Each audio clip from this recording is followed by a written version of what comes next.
Est-ce que tu irais au ciel si tu mourais à cause d'une de ces guerres?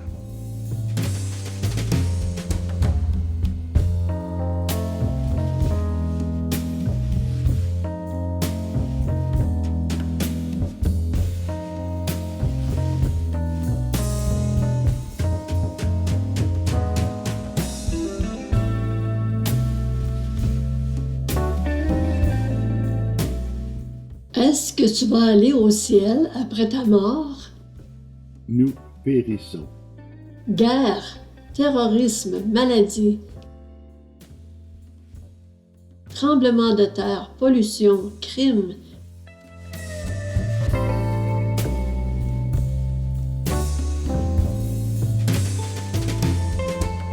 Misère, immoralité, racisme, fanatisme, impiété, manque de respect, division des familles, etc. Il semble qu'à l'aube du 21e siècle, l'humanité s'enfonce de plus en plus dans une spirale infernale. La science a progressé, pas la morale. S'il fallait résumer le message et le sens de la venue de Jésus sur cette terre. Car Dieu a tant aimé le monde qu'il a donné son Fils unique, afin que quiconque croit en lui ne périsse point, mais qu'il ait la vie éternelle. L'Évangile de Jean, chapitre 3, verset 16. Dieu t'aime et t'a créé pour que tu aies la vie éternelle avec lui. Tu vis actuellement dans un corps physique qui un jour pourrira dans la terre ou autre. Et ce jour-là, ton esprit, qui est ta véritable personne, entrera dans l'éternité.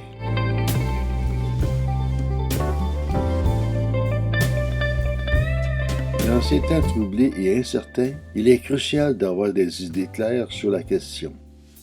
Ton existence sur cette terre peut s'arrêter d'un jour à l'autre.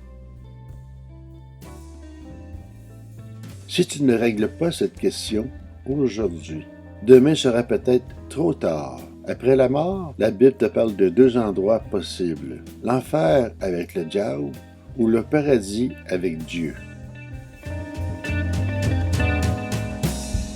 Quiconque ne fut pas trouvé écrit dans le livre de vie fut jeté dans l'étang de feu. Apocalypse chapitre 20 verset 15. Pourquoi mérites-tu l'enfer? Sans Jésus, le Fils de Dieu, envoyé pour te sauver, tu périras. Tu es sur le chemin de l'enfer, aussi bon et aussi mauvais que tu penses être.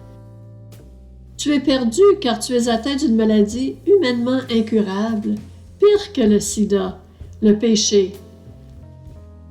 Tu n'en avais peut-être pas toujours conscience car tu ignores l'état véritable de ton cœur. Ton cœur est tortué par-dessus tout et il est méchant. Qui peut le connaître? Nous ne nous pensons pas si mauvais que cela et nous nous trouvons facilement des excuses et des justifications pour nos fautes et pour nos défauts. Jérémie, chapitre 17, verset 9. Une situation critique peut révéler ton état intérieur. L'incendie du bazar de la charité. Le 4 mai 1897, on avait invité toute la bonne société de Paris pour une vente de charité, rue Jean Goujon. Tous étaient là pour montrer leurs bonnes manières et leurs actions charitables. Brusquement, vers 16 heures, un incendie se déclara, plongeant l'assistance dans un véritable apocalypse.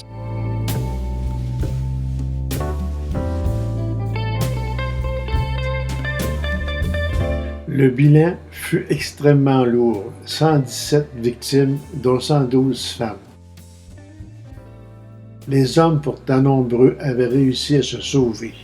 Parmi ces hommes, ils étaient environ 200. On en cite 2 qui furent admirables, jusqu'à 10 en tout qui firent leur devoir. Le reste détala, non seulement ne sauvant personne, mais encore se frayant un passage dans la chair féminine, à coups de pied, à coups de poing, à coups de talon, à coups de canne. Journal L'Alsace.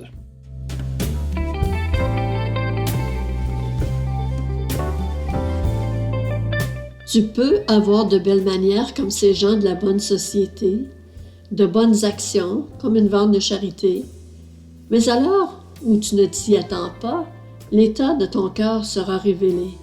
À l'occasion des anniversaires de la libération des camps de concentration, on se demande comment des êtres humains ont pu commettre de tels crimes. Mais dans une de ses chansons, le chanteur Jean-Jacques Goldman nous fait part de ses réflexions. « Et si j'étais né en 17 à Leidenstadt, sur les ruines d'un champ de bataille, aurais-je été meilleur ou pire que ces gens si j'avais été allemand? On ne saura jamais ce qu'on a vraiment dans nos ventres, caché derrière nos apparences. » Le rayon laser de la parole de Dieu sonde ton cœur et tes reins. Il n'y a point de juste, pas même un seul. Nul n'est intelligent. Nul ne cherche Dieu. Tous sont égarés, tous sont pervertis. Il n'en est aucun qui fasse le bien, pas même un seul.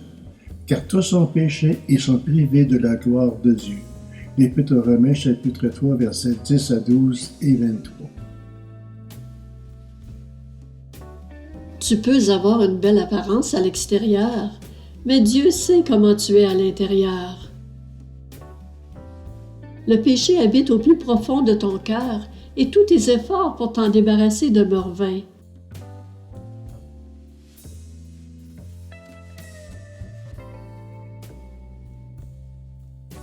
Le péché te colle à la peau et si tu n'en es pas délivré, tu mourras dans tes péchés et tu seras condamné à l'enfer.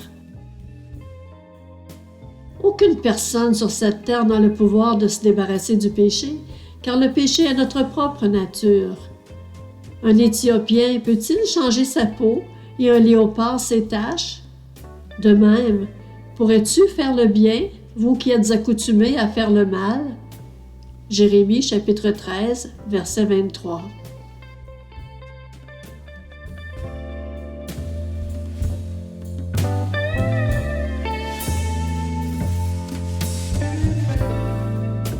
Au temps où Jésus marchait sur cette terre, les gens, dits de mauvaise vie, écoutaient avidement son message, car ils étaient conscients de leur mauvaise nature et de leur besoin de changer pour être sauvés. Par contre, les religieux et les notables, ceux qui étaient bien vus, étaient très hostiles à Jésus, car ils refusaient de se voir comme ils étaient réellement. Ils voulaient continuer de passer pour des gens bien et sauver l'apparence. Ils faisaient profession de connaître Dieu, mais il avait beaucoup d'honte dans leur cœur. Jésus les a dénoncés. Malheur à vous, scribes et pharisiens hypocrites, parce que vous ressemblez à des sépulcres blanchis, qui paraissent beaux au dehors et qui, au dedans, sont pleins d'ossements de mort et de toute espèce d'impureté. L'Évangile de Matthieu, chapitre 23, verset 27.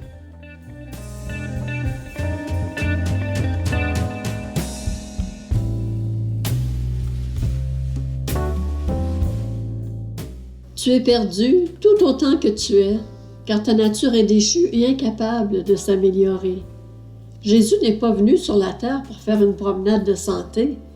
Il est venu pour subir le châtiment que tu méritais et pour te donner l'occasion de recommencer une vie nouvelle avec lui. Sans Jésus, tu périras.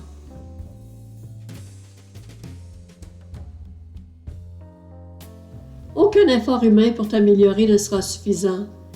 Jamais, par tes propres forces, tu pourras mériter le paradis. Le fait de ne pas y croire n'enlève pas son existence, ni celle de l'enfer.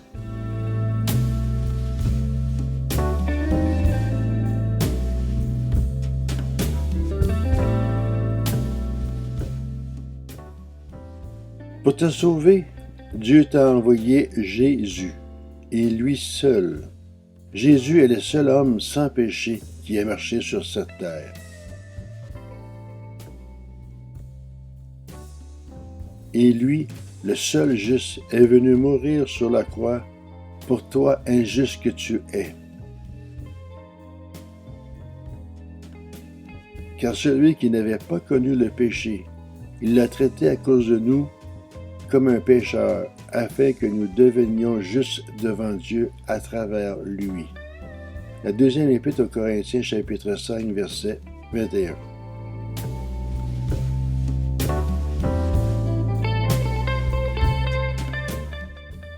En mourant sur la croix, Jésus a subi le châtiment de l'enfer et de la condamnation éternelle que tu méritais. Il est frappé à ta place. La colère que Dieu avait contre toi, à cause de ta méchanceté, s'est abattue sur lui. Si tu crois à la mort de Jésus pour toi, tes péchés sont pardonnés, ta vieille nature est détruite et tu ne seras pas condamné à l'enfer puisque Jésus l'a été à ta place. De plus, Dieu a ressuscité Jésus et en croyant en lui, tu ressuscites avec lui à une vie nouvelle. Il n'y a pas d'autre moyen pour être sauvé. Il n'y a de salut en aucun autre, car il n'y a sous le ciel aucun autre nom qui ait été donné parmi les hommes par lequel nous devions être sauvés. Actes, chapitre 4, verset 12.